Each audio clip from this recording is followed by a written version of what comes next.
Les Néphilim, que l'on peut traduire par tombés ou géants, étaient issus d'union entre les fils de Dieu et les filles des hommes en Genèse 6:4.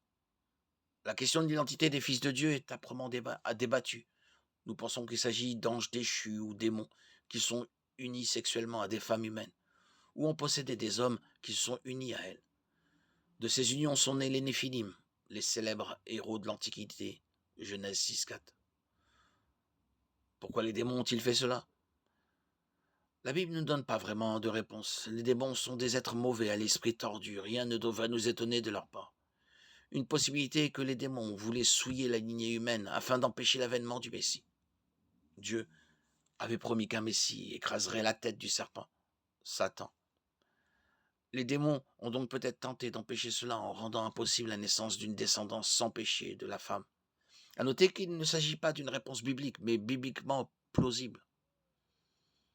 Qu'étaient les Néphilim? D'après diverses légendes hébraïques et autres, le livre d'Enoch ainsi que d'autres écrits non bibliques, il s'agit d'une race de géants et de super-héros qui ont commis des actes d'une grande méchanceté.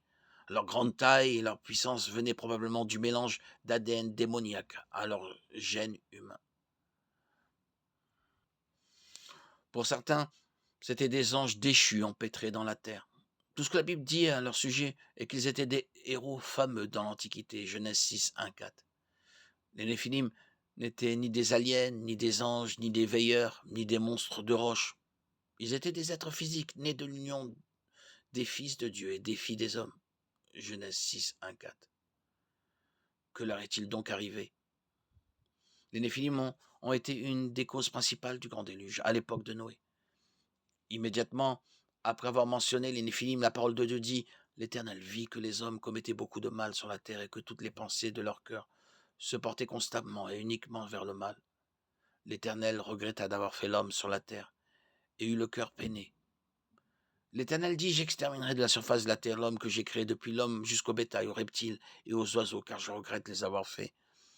Genèse 6, 5, 7. Alors Dieu a envoyé le déluge sur toute la terre, exterminant toute vie, y compris les Néphilim, à l'exception de Noé, de sa famille et des animaux de l'arche.